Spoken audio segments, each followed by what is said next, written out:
I had no idea that there were people in this world, the volume and frequency of men in this world, taking a picture of their penis and just sending it to women. I had no idea how it's happening every hour of every day all over the world. They didn't ask for the picture. They don't want the picture, and they can't unsee the picture, you know? But I found this out because it hit close to home. Because you ladies do a thing as well, where you'll go out, maybe it's by yourself or maybe it's with your friends. You'll go out and you'll meet a guy and you don't really like him. You know what I mean? Like maybe there's no connection, there's no chemistry. You guys just aren't clicking. I don't know what it is, but you don't really like him. So at the end of the night, he asks you for your number. And you give him your number, but you give him one number off. You give him one number wrong, okay? Maybe it's the first number, maybe it's the last number. It's just not your number. I know that because I've been that number.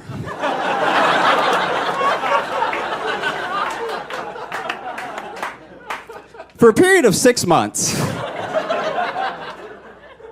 there was some random woman out in the world giving strange men my number. And for a period of 6 months, I was receiving penises in my phone.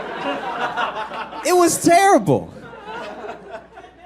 I'd wake up in the morning, thank the Lord for a new day. And then I'd do what we all do. I'd roll over and I'd check my phone. See what's going on in the world. See who's thinking about me.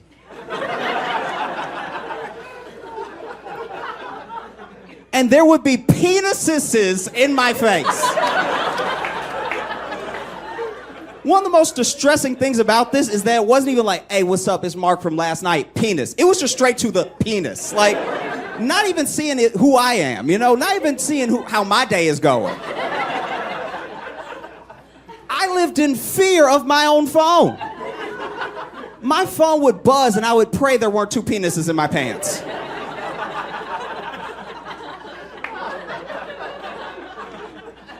It was so many that honestly I had to figure out what the plural for penises was. And I decided on penises. But I think I've got to stop. I think I got to stop. And this is actually a tip for you ladies if you want to use it. If you want men to stop sending you unsolicited pictures of their penis, all you need to do is what I did, which is send a picture of a penis back. They will not know what to do. They'll be terrified. No one is less prepared to receive a picture of a penis than a man that just sent a picture of a penis to what he thought was a woman's. They'll be terrified. There's actually one where if you look at the text chain, it's just a picture of a penis, a picture of my penis, and then him going, Stephanie?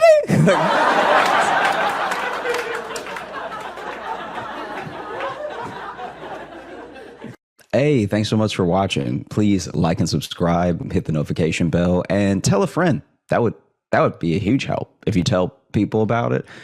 Sharing is great. There's like a share button, but if you tell people, they might click on it. Make some noise for Josh Tassu!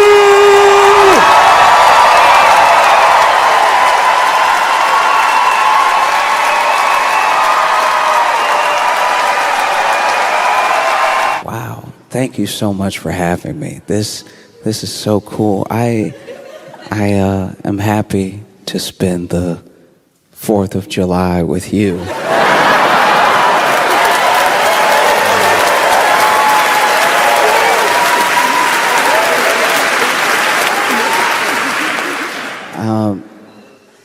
Maybe you're not aware of some of our customs on the 4th of July. One of them that sticks out is a hot dog eating contest. And I've been traveling the world, and a lot of people think that they know what a hot dog is. They even think that they have their own version of a hot dog. And as I've traveled the world, I can honestly say that no, you don't. Because you all here, I'm not going to pronounce it correctly, but you have bratwurst. That's not hot dog at all. that's good. You have to understand, to make a hot dog, like bratwurst is beef or veal. You know, it's a meat with herbs and spices in it, cooked well. A hot dog, especially in America, a hot dog is something that to make you first have to find. And when I say find, I mean like putting together a proper hot dog in its casing and to serve is a lot like a witch's spell. You have to find meat that's first on the floor. It's very important this meat is on the floor. If the meat is not on the floor, you might not be making a hot dog. You have to find this meat that's on the floor. You have to couple it all together. You have to push it through this machine. And bratwurst, you know, once again, beef, veal, you can only hold together a proper hot dog with hate and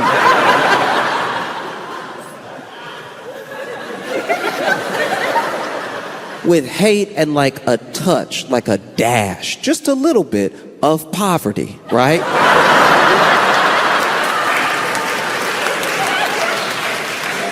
So you have some hate, you have, you know, like you can get a side of anger in there too. And then you put it together into a hot dog, you wrap it up nicely so it looks like it might be edible.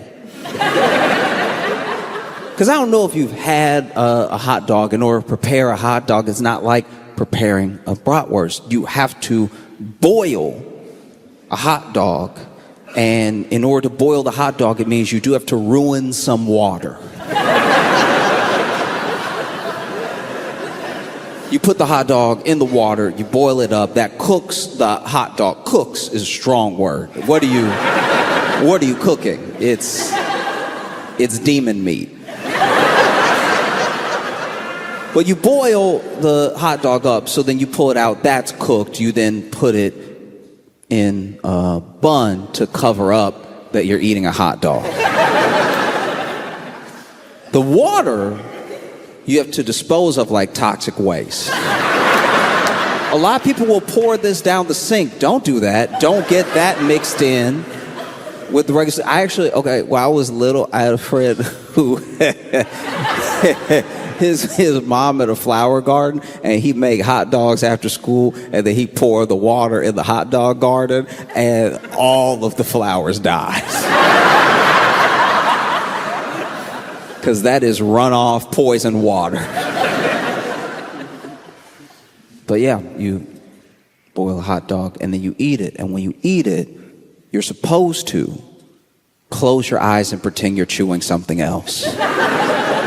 Because this is going to be nasty. You can try to dress it up with mustard, ketchup, with mayo relish, with whatever manner of things people do. Some people will act really, really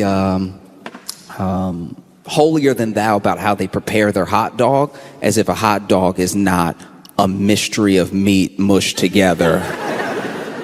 I say all that because on the 4th of July, there is a hot dog eating contest that takes place, and the winner this year once again is a man named Joey Chestnut.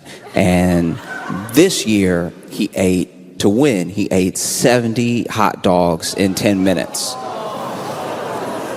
which is the correct response. You know how I said that when you felt physically ill? That's how you're supposed to feel on the 4th of July after eating as many hot dogs as possible. I believe the record is 76 hot dogs. And I remember one time my buddy entered a hot dog eating contest, and he was super excited about it. And he had watched Kobayashi, he had watched Joey Chestnut, and he thought he could do it too. He was like, if they can do it, I can do it. Let's give it a try, right? And so he entered the hot dog eating contest, and it wasn't like the official Nathan's hot dog. It was just like a local one that was happening on 4th of July. And he entered the contest, sat down with the other contestants, and then over the course of 10 minutes, my friend ate 2.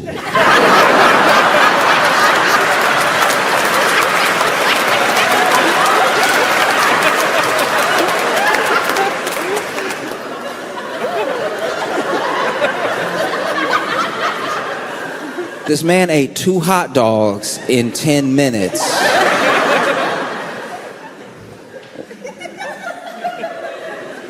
We were watching it like, when is he gonna kick into gear? Like, when is it? There are other people that are literally like swallowing hot dogs like, as fast as possible. There was one dude that was this was incredible. He was screaming hot dogs down, right? He was like, oh!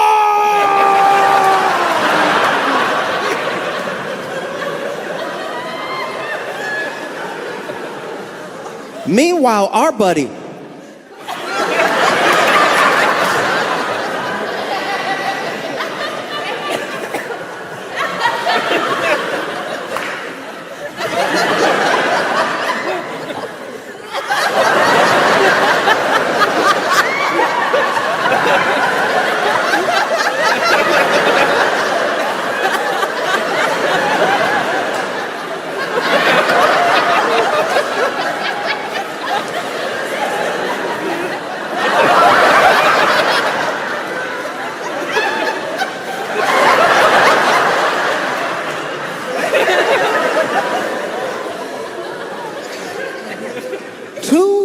hot dogs in 10 minutes.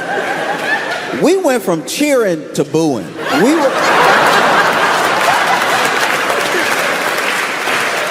We started out supportive. Initially, we were like, yeah, get him, you can do it. And then, when it was clear he couldn't, we were like, stop, you wasting a hot dog. When he got done, we asked him, hey, what happened? We drove you here.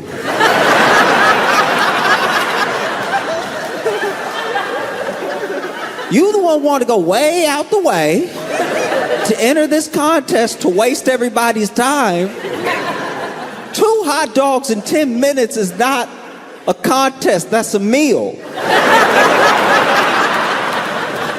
What's wrong with you? And he was like, I panicked.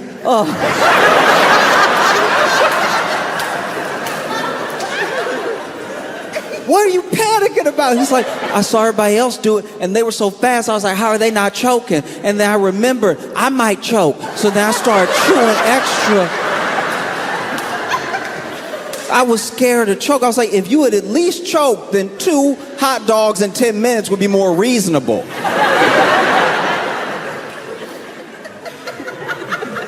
You got people over here fighting to get hot dogs now. He over here chewing responsibly.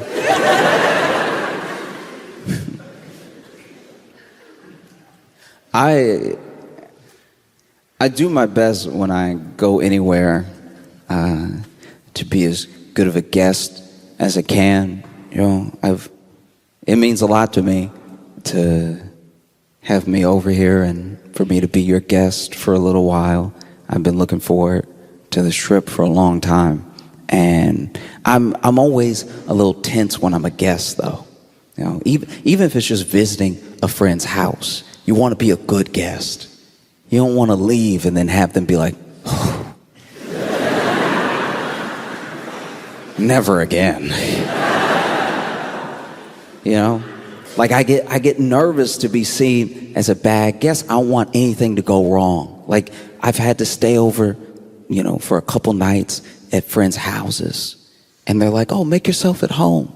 What's mine is yours." I feel like that's a trap.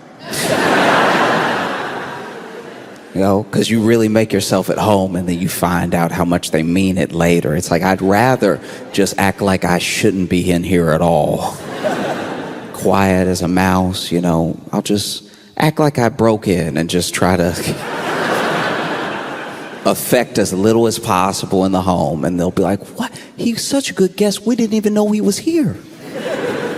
One time I got so stressed out about being a guest at my friend's house while they were out of town that I just never went.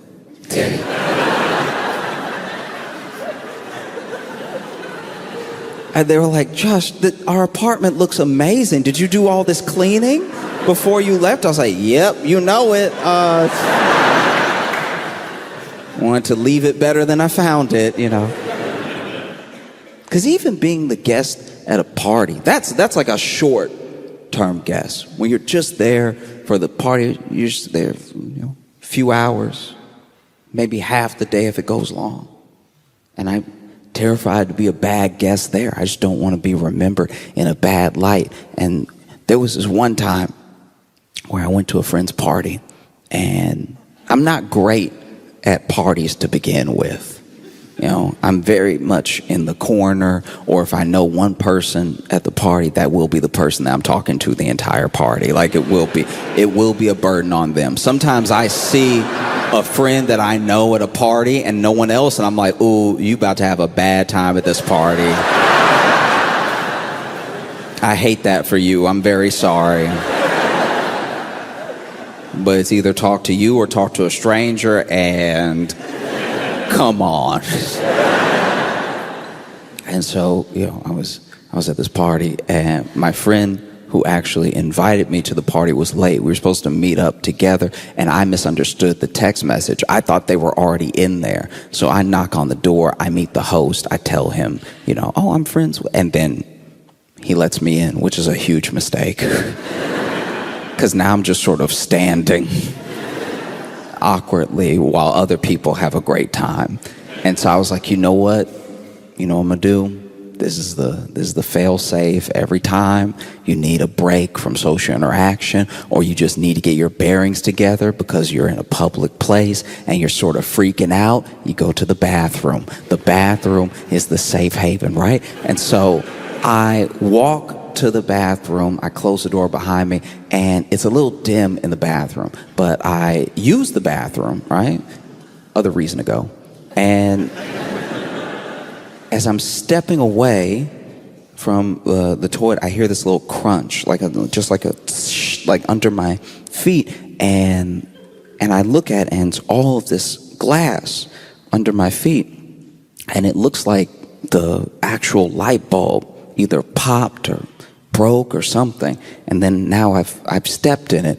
And as I really started to look around the bathroom, I realized that it is an absolute disaster in there. It is horrifically bad. So the bathroom mirror is smashed. I didn't notice it at first when I walked in, and the glass is in the sink, and there's a little bit of blood in the sink, right? And so I'm standing there, and I look over at the tub, and the shower curtain is pulled back, and there's a fur coat in the tub. And I'm like, all these things are too much for one thing. You know what I mean? Like this would be a shutting the bathroom down for a short period of time at the party if just one of them happened, and all of them are happening right now. And so I'm like, I don't know what to do. I flush. That's as much as I can clean up right now. And then I'm a bit panicked, so I get ready to just get out of the bathroom, because if I can get out scot-free, if no one sees me come out of the bathroom, someone else can address this thing, because I don't know anyone here.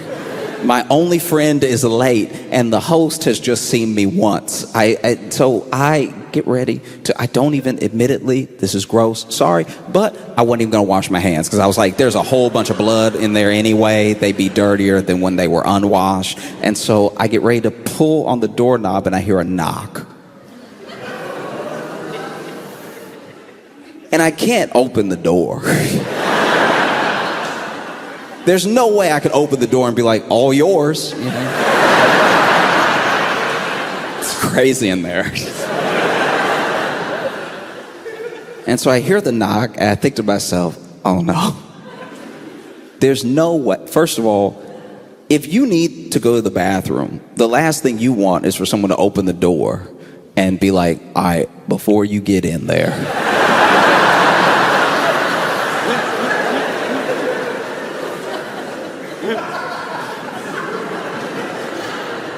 I just want you to know none of this is my fault, okay? Before you walk in with judgment, just know anything can happen to anybody at any point. Like, if you had been a little quicker with your feet, this would have been you, okay? I don't know what to do as I'm just standing there. And I'm admittedly standing there for like way too long. Like, and I hear a knock again. And I'm like, all right, I gotta do something. I gotta buy myself some time. And so I just say, 1 second. That's bought me 1 second.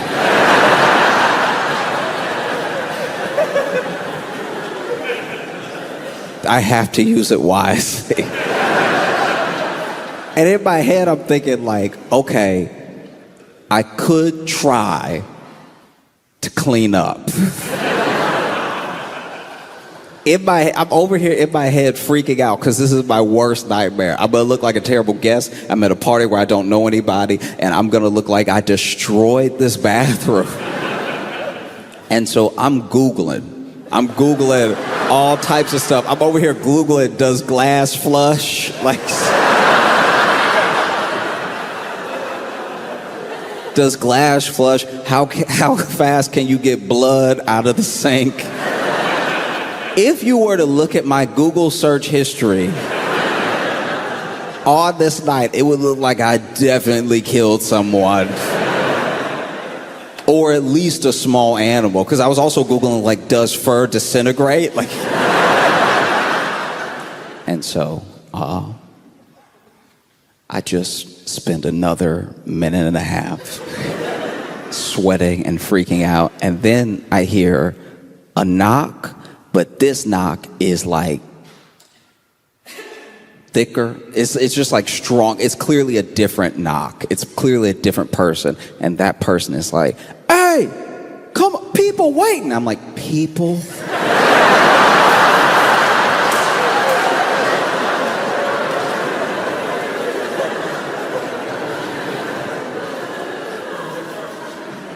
People are waiting. Okay, all right. People implies more than one person, which does imply, plural. And plural could just be two. It could just be the initial guy that knocked and is very patient, or maybe left. Who knows? Maybe he had to use the bathroom so bad that he left the party completely. But this person is adamant. Hey, I got to get in there, right?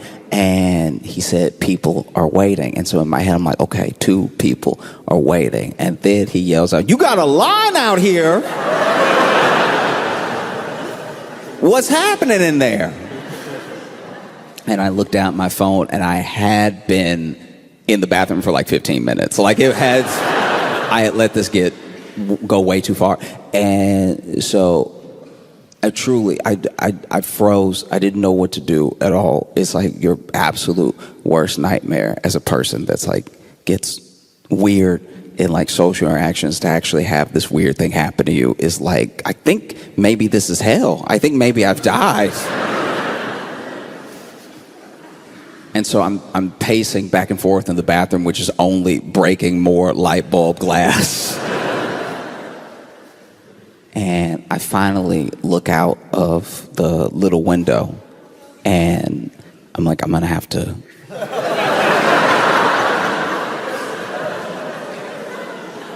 I'm gonna have to leave. Like, I'm gonna have to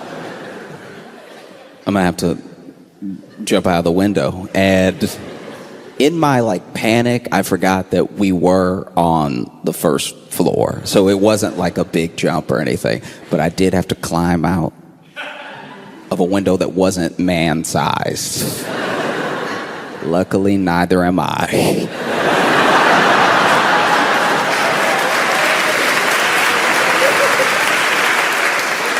I was squeezing my hips at like an angle, like I put my hips like diagonal to the edges of the window to get as much space as possible, and I wiggled out. I fell out of the window, and I tried as much as I could to like pull the window back up from outside. so that people wouldn't be like, oh, whoever it was went out the window. And then I was like, what do I do though? What if someone saw me go in, remembers me perfectly even though they don't know me, and could point me out, you know, because I wear the same thing every day.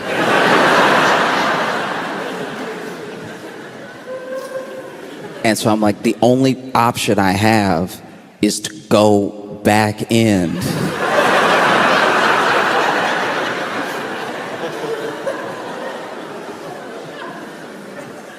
Is to go back in and join the line for the bathroom.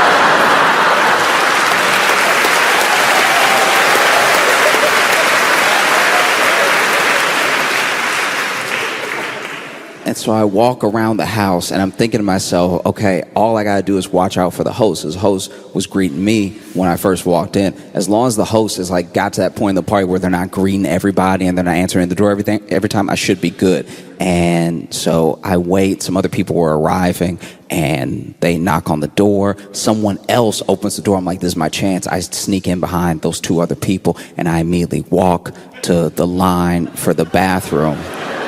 And luckily, my buddy who was late was in the back of the line, and he's like, can you just believe this?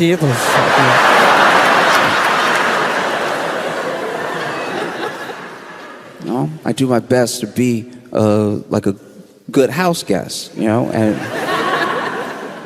especially when I travel, because when I travel, I have to do it as an American. I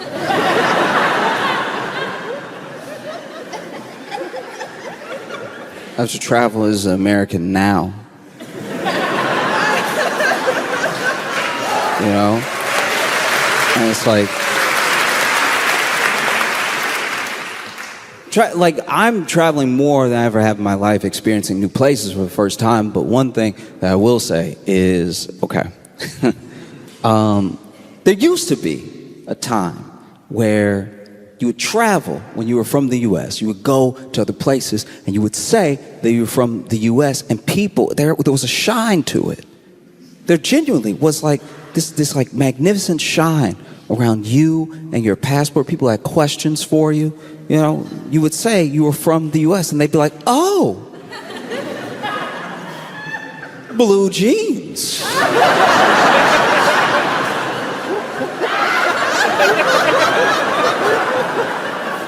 Wow. And then over time, the shine started to wear off a little bit, you know, like the way that we were perceived on the world stage started to change, and you would tell people that you were from the U.S. and they'd be like, oh yes, yeah, Beyonce.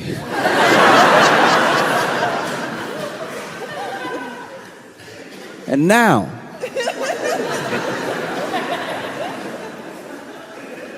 you travel the world, and look, people ask me. I don't go around telling everyone my business all the time. People ask me, "Hell, where are you from?" And I go, "Oh, it's."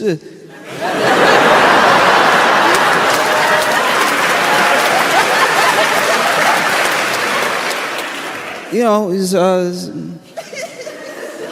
American. And they're like, "What? What? I didn't hear." Oh, you know, it's United States.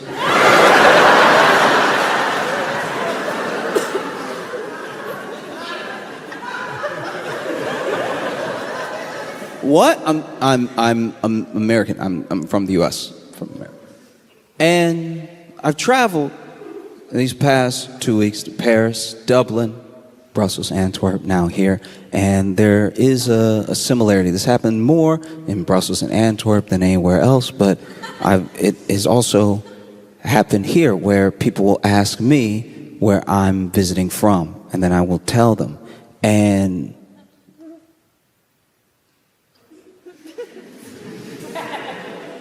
there's a look and a noise you make that's genuinely offensive. Like it is.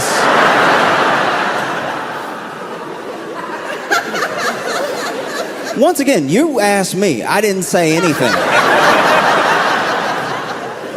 I walk into the shop. Y'all are the ones, asking questions and stuff. And then I say that I'm from the U.S. I'm visiting from America. And then you go, oh.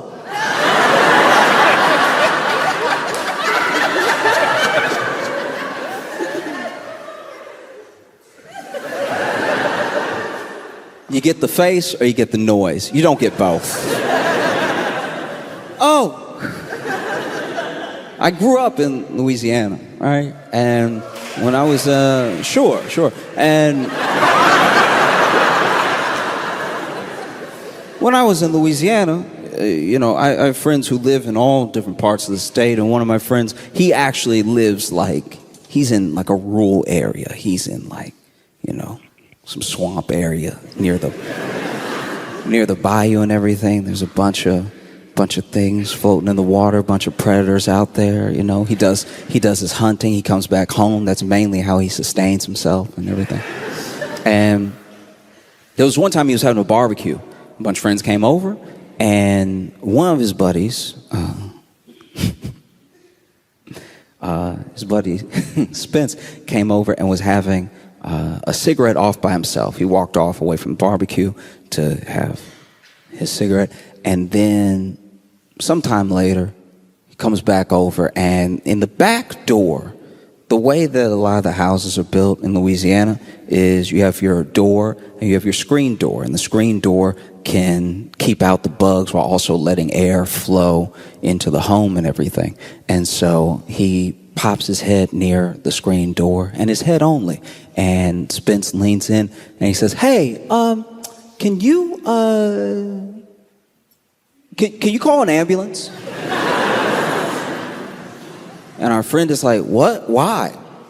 If anyone ever asks you to call an ambulance, just do it right away. I'm sure that they have a good reason. I'm sure they're not just getting you to do it for fun because they want to hear the siren. I think that they probably need some help. And so he's like, if you could just call him, that'd be great. Can you please just call him? And he's being very calm. And so our friend walks up and pokes his head out of the screen door, and he sees that Spence, though calm, is standing there, and there is a baby alligator around his foot.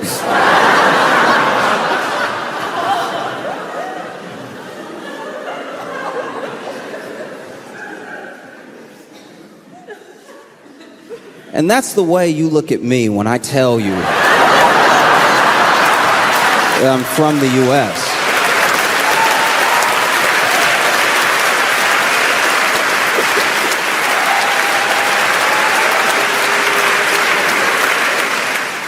Now, coming here at a time where tourism in the U.S. is way down.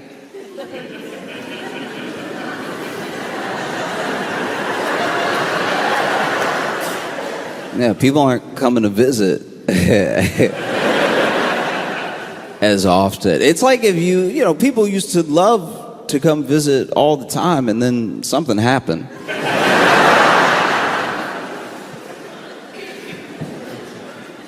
It'd be like if you went over to your friend's house all the time growing up, and then one day you stopped going, and your friend was like, "Why? Why wouldn't you just come over like you used to? Come hang out." And you're like, "Oh, well, last time I was there, your dad threw a plate at my head, so I think I'm good coming over for a while." And so tourism is down in the U.S. People are choosing other places to go, and one of the main places that they're choosing to come is to Europe. It's all these places, some people will come to Berlin. A lot of it is happening in Spain with Barcelona and Madrid, in Italy, in Paris as well. And it's getting to the point where there's so much tourism, people are actually calling it over-tourism. And this is happening at the same time as massive heat waves. Wild heat waves, some of which we've never seen before. It's never been as hot as it is now. It's very hot. Luckily, not here today. But this week you had, one of your hottest days on record. I can't even imagine what that must have been like, because you all are like fit people. Like, you get on bikes to go put. You have to understand, my frame of reference is the U.S. So the fact that you're even walking next to a bike is leaps and bounds. I can't imagine trying to ride a bike in that heat, or running. Some of you run.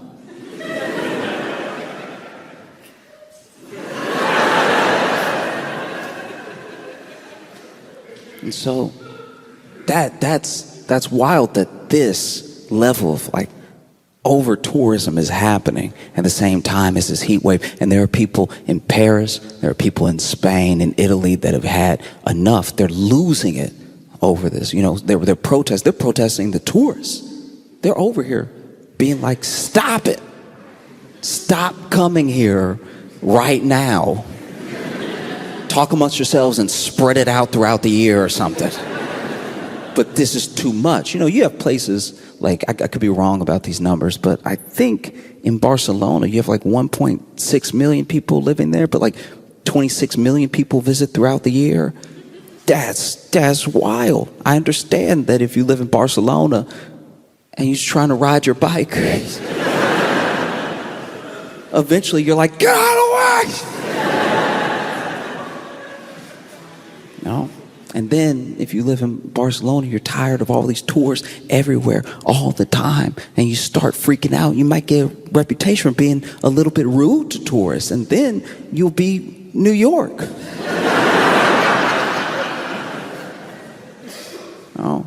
But people are doing the best they can to protest. There's been all these different types. People get creative and stuff.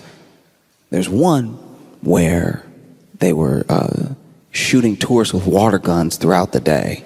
Get out of here! Ah! Like when a dog tries to pee on the carpet.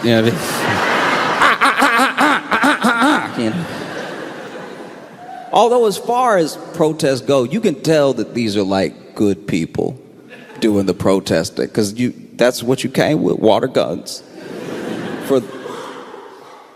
Water gun. I don't know. I'm coming from the U.S. where it would have just been guns. Like this. You can tell these are people who have a deep moral core, because you used water guns to protest tourists during a heat wave. They probably didn't even understand what was happening. They were probably over here like, oh, the Spanish are so hospitable. They saw how hot we were. And then some strangers we didn't even know were like, cooling us off. And I get the genuine frustration though, but this is the main problem, is that whether it's business or whether it's government, systems have a magnificent way of pitting us against each other. Like, there are people that are local that are upset because obviously with all this tourism, Airbnbs are shooting up. Airbnbs raise the price of living in the area, so then people are getting priced out of their homes. They're getting priced out of the areas that they grew up in. They have to find somewhere else to live, all for people who don't live here, who are just coming to peak and then they head home. And that can be incredibly frustrating, but that's the people who are coming to visit didn't come up with a master plan. Airbnb and the government that allows Airbnb to run rampant are the people to blame. You should be taking, like,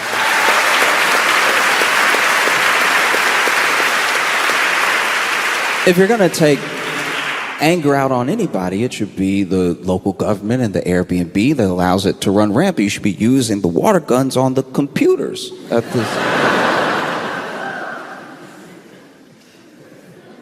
Because I think that that's the main way that systems get to stay intact. They see this, Airbnb sees it, and local government sees it, and they're like, well, we get to rake in money while the people that live here blame somebody else. Why would we ever change our practices?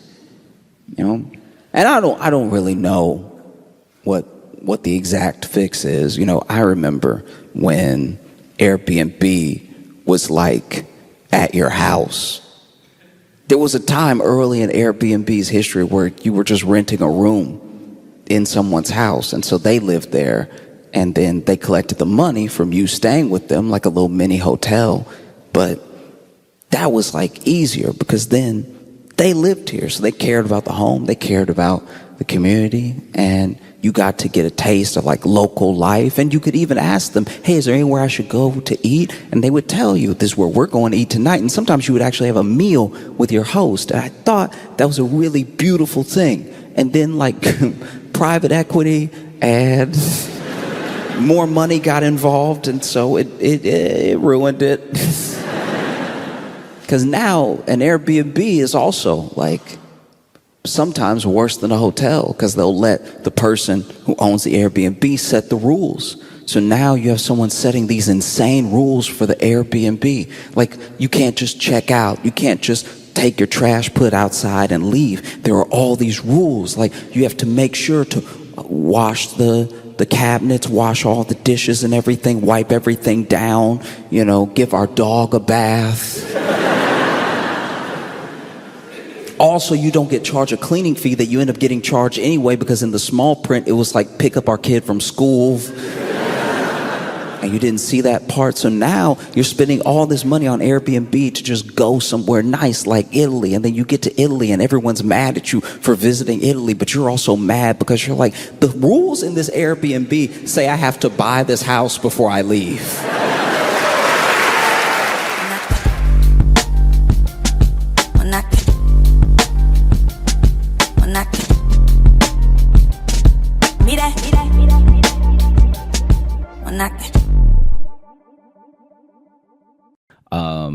I have loved the security at almost every job that I've had, because especially in New York, security, like you said, they're just trying to get through their day. So they really don't even step in unless you are actively being stabbed. God, no. Right? And even then they're trying to sneak up on the person because they don't get adequately equipped to handle what's happening, right? Not at all. They want to get through their day, have to write a few things down that they're supposed to write down, and then leave. And so they don't have these Paul Blart dreams. Yeah, like this is my thing. Okay. One of my favorites was when I was in Chicago, and remember I worked at the other grocery store, right? When I worked there was this one time. This shouldn't be as funny to me as it is. So, you know, that could be the name of this fucking show. Yeah, listeners, forgive me now. But there was a guy that was in the store wilding, right? Like truly wilding out. And as this dude was freaking out, somebody started screaming, like one of the customers started screaming, "Hey, go do something," you know? Because this dude is like, I don't even know how to describe it. He was truly just like freaking out. He wasn't even stealing because he was still in the store. Right. It's not stealing till you leave. And basically he starts like popping off, screaming at people, running around, everything, right?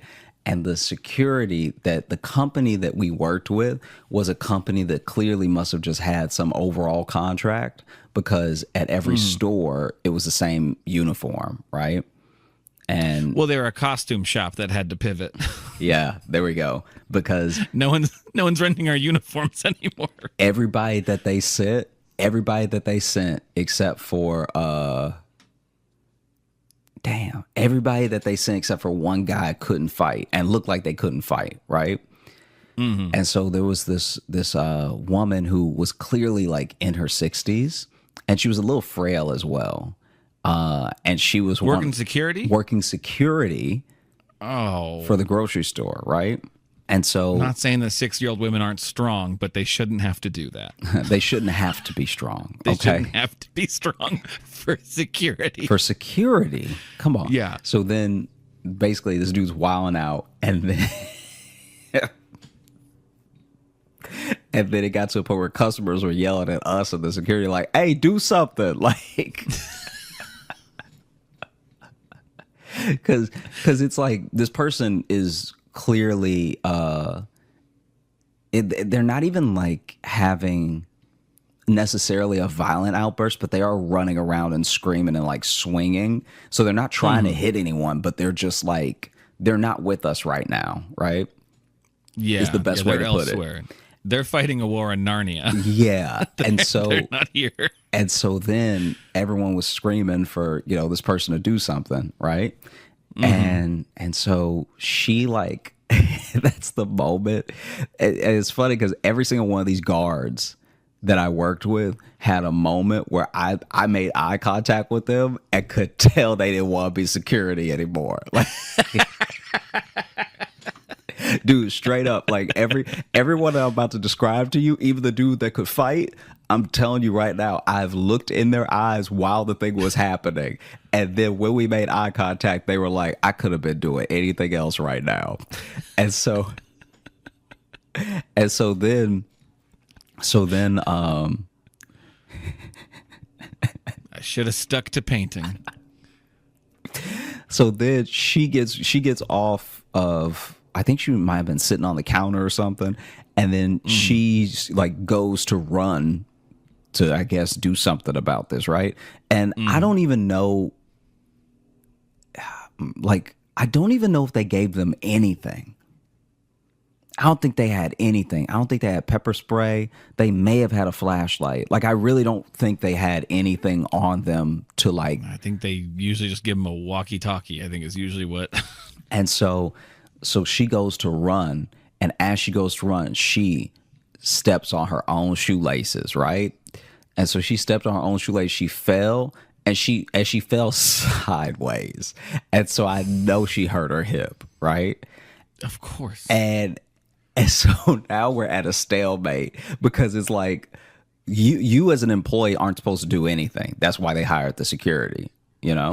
And in certain situations, especially if it calls for violence, you could get fired even if you were in the right. Yeah, yeah. And so now I'm really between a rock and a hard place because any minute, this dude's going to be over here. And in my head, I'm like, I know he's going to come to my register, right? I had already played out the scenario in my head. This dude was going to come to my register and he was going to slap me in my face, right? You're the magnet for this stuff, of course. And so I'm like, like, it's going to happen. And so I'm like, oh no, I'm really going to get hurt.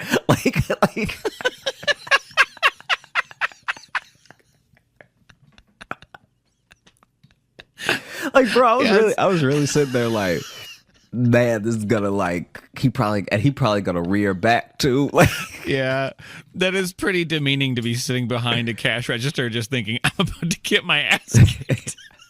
And the worst part is I knew this dude was too out of it to actually rob me.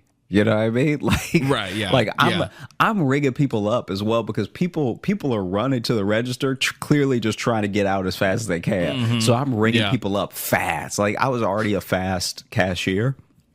Yeah. But I'm going extra fast. Like, I'm not even sure if everything's scanned. I'm just sliding stuff over.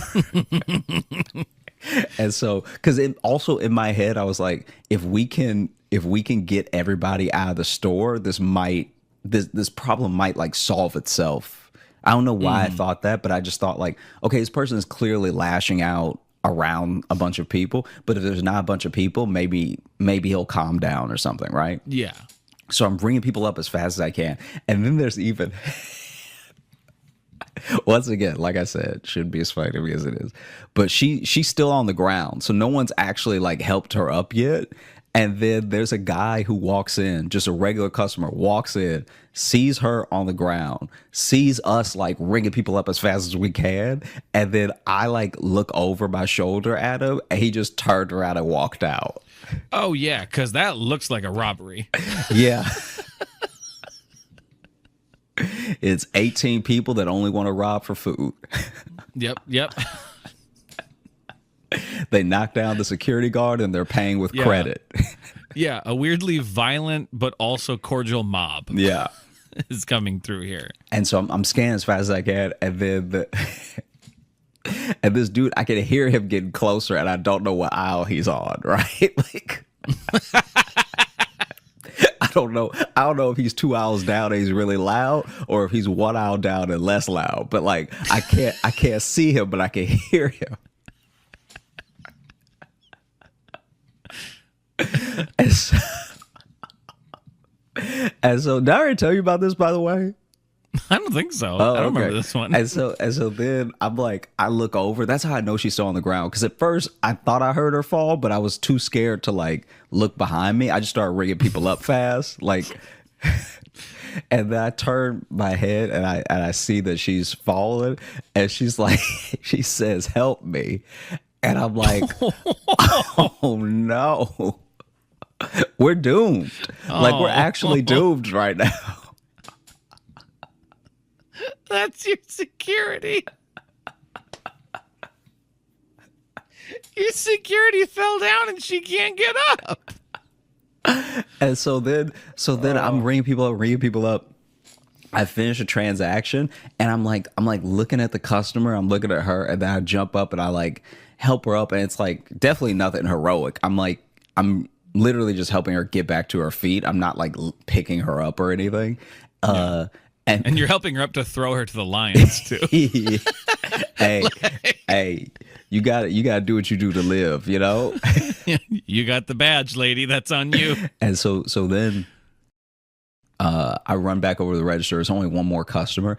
I close my gate as if that's going to do anything. Like, you know, like he'll get there and be like, "Oh, okay." You know the little gate they give you at the register? Yeah. So I close my little gate. And I put the closed divider on. And then if I stand real still, he won't see me. Yeah. If nothing beeps, he won't move, right? And now I can hear a couple things falling, so I know he's getting close, right? And then this dude finally gets to the registers in general. Luckily, doesn't come near mine at all. Runs like knocks a bunch of people out of the way to run past them as they're checking out. Mm-hmm. Runs past the security guard. Does a cartwheel and is out. Hold on. Okay, sorry. Did you say he did a cartwheel and then he left? Yeah, this dude did a cart. So he was already pushing people out of the way to run out of the store, and then he did a cartwheel and then he left. Like, my brain needed a second. Because honestly, once you said cartwheel, the whole sentence like fell apart in my brain. I'm like, there's no way he said he did a cartwheel and left. Dude, bro, when I tell you that this lady busted her hip for nothing. Well, sounds like she didn't stand a chance anyway. He was going to be flipping around her or something. Yeah. This man is trained. This dude did like a truly insane cartwheel. Yeah. And by the way, when he was like running past us screaming, he was not making sense. No. Like he was like hobble, whatever, right? But then cartwheel is a powerful exit. Yeah. Because it not only does it take some skill and athleticism, but it's so counter to what he was doing. I mean, is it though? He was running around apparently swinging his arms. But to see all that and then to see him do a cartwheel on the way out would just make me go like, huh. Like it goes from like, oh no, what's gonna happen, to be like, well, now that was interesting. It's a weird reset, kind of. Yeah. It erases some of the crazy from before. Yeah. And that's the power of gymnastics, everybody.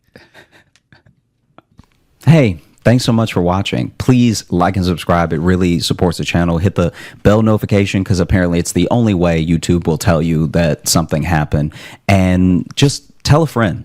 That's the biggest thing you could do. Just tell one person in your life that you like, maybe you don't like, that this video happened to you.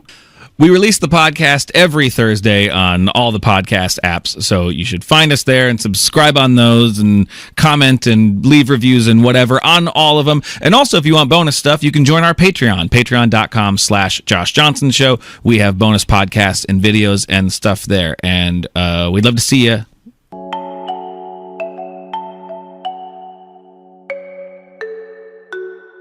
I'm trying to get my life together, so I've been watching a lot of Maury. Because Maury, one of those shows where you feel like I don't have it together, I ain't doing anything myself. You watch a little Maury and you're like, I'm not doing that bad. Actually, I'm doing pretty good now that I think about it. It's wild. I don't think Maury gets enough credit. I really don't. Maury is such an ally to the black community. He really is. In all the years he's been on the show, Maury has never fucked up a black name. Think about that shit. Over 20 years on the air, Don Twavius, says it like it's nothing. I'll mess up the name in my head. I'll be like, that's not even a word. That can't be a name. Maury will just sit there unfazed. They'll put the baby on the screen. You know, like, the show been on long enough that now, even in our DNA, we know we shouldn't be on Maury. So even the baby look embarrassed to be on Maury. Like, even the baby, like, it's not my fault. And I'll see the screen below the name, and I'll be like, is that a 2 in that nigga's name? And then Maury, without even missing a beat, will like, when it comes to the case of 6-month-old Twain, I'm like, wow! He said it with his full chest. No ums, no uhs. Wow. That's incredible. I don't know if y'all heard, but Elon and Zuckerberg want to fight. Yeah. That's gonna be the most unathletic fight of all time. That you can rest assured, no knuckles, just slaps. That whole fight. That seemed, the two of them fights seem like the type of fight where somebody gonna scream. You know what I mean? Like you hear the skull.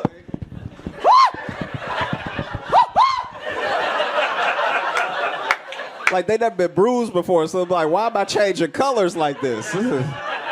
Is this what poor people go through? This is crazy. This is wild. I don't know. I want to see them fight, but like, I don't want to see them box or wrestle. They should only be able to fight if they use weapons. Like I would watch that. That'd be amazing. Just give them 2 swords and let them cook on each other, you know? Wow. I'd love to see them fight though. Like Zuckerberg looked like if you hit him hard enough, a screw will pop out his mouth. Like, and Elon looked like if you cut that man, it's gonna be nothing but Elmer's glue and marshmallow cream coming out. Those two are the whitest people I've ever seen in my life. Have you seen those two on the beach? It looks illegal. Like, I don't know how to describe. These two are so white, it feels unfair to white people to call them white. Their color should be called colonizer. That's crazy that they're both called white. I don't know. I think that they should fight. I just don't want to see them fight in MMA. I want to see them, fighting like a little tiny submersible thing. And we'd be like, you gotta go down. If you do it up here, it won't be fair. So, Have y'all used Threads yet? Okay, a couple woos. All right. I don't know. I don't know how to feel about it. It seems okay. You know what I mean? It seems like what the old internet used to be. You remember that old like AOL text type? That's what it feels like. I just can't wait for Threads to become a dating app. Because that's what happens. Like, men are too horny and nasty not to turn everything into a dating app eventually. Anything with DMs becomes a dating app almost instantaneously. It's crazy. Men will turn Uber Eats into a dating app. We'll be like, we'll get the pizza delivered. And be if she cute, you like, I got a whole pizza if you want to hang out for a little while. Like, dudes turned the phone into a dating app before dating apps. A lot of people don't know about it. So, in March 7th of 1876, Alexander Graham Bell was given the patent for the telephone. But they don't put it in the history books that on March 8th of 1876 was the first time somebody made a phone call and was like, what the fuck you wearing, bitch?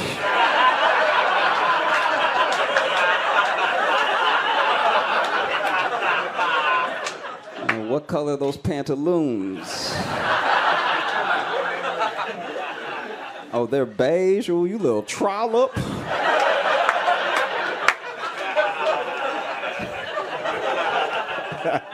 Yeah, what color? Oh, that's the thing, too. Like, just popped in my head this week. Sometimes you just have memories of when you were little for no reason. I've been thinking about my life and thinking about growing up and stuff, and I just had this thing.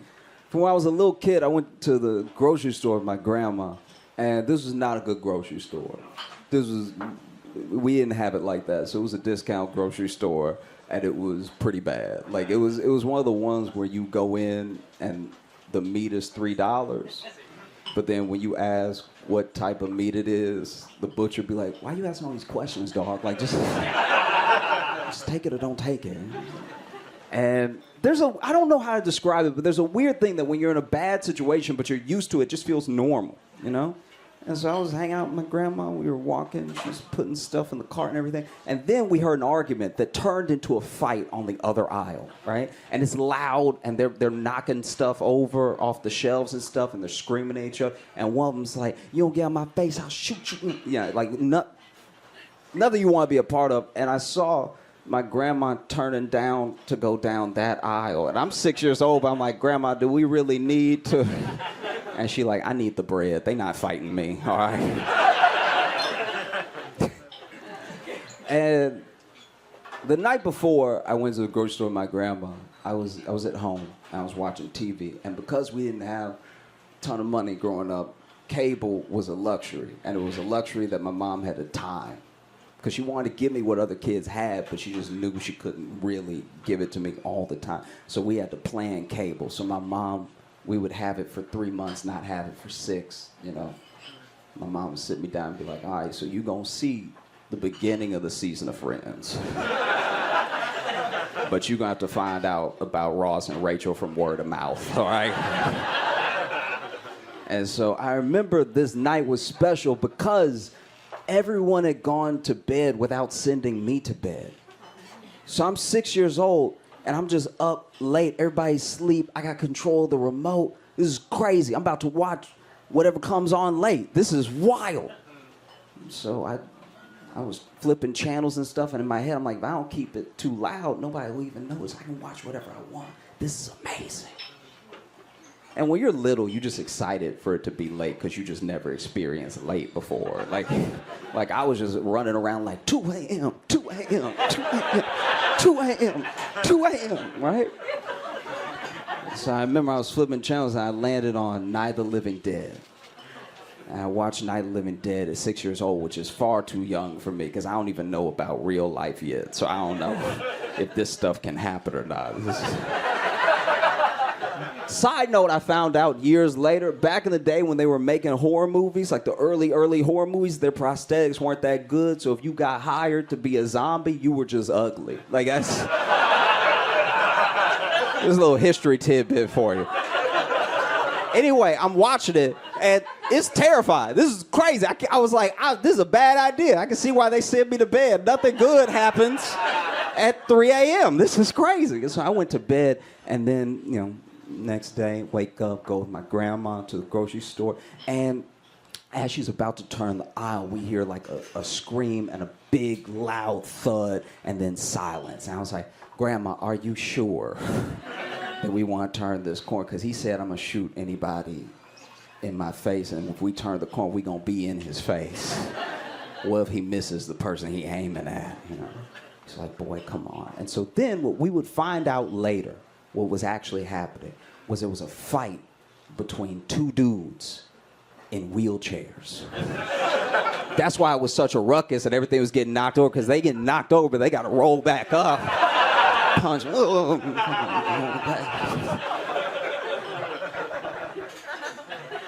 And so the thud that we heard was the finishing move from the first guy, because what he did, they had been scuffling and knocking stuff over with their chairs and everything, and then finally he just grabbed that dude by the collar and threw him out his chair.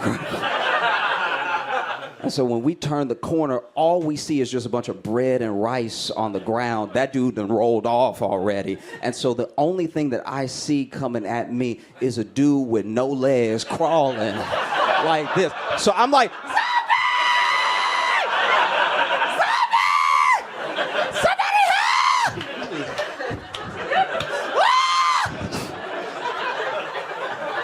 my grandma would grab me and pull me to the other aisle. She was like, boy, what is wrong with you?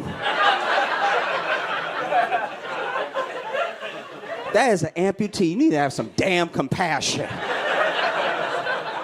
And I told her, I was like, Grandma, I don't know what an amputee is, but that nigga is a zombie, all right?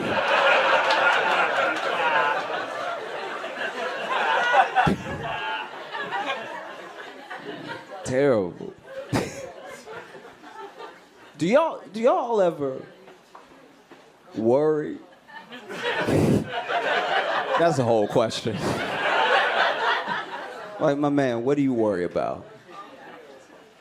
Nothing really? You don't worry about any. Damn, that's the whitest answer I've ever heard in my life. That's crazy. That's what. Ooh, you got.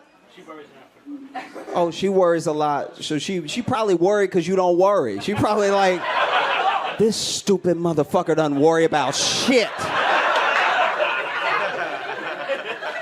She probably like.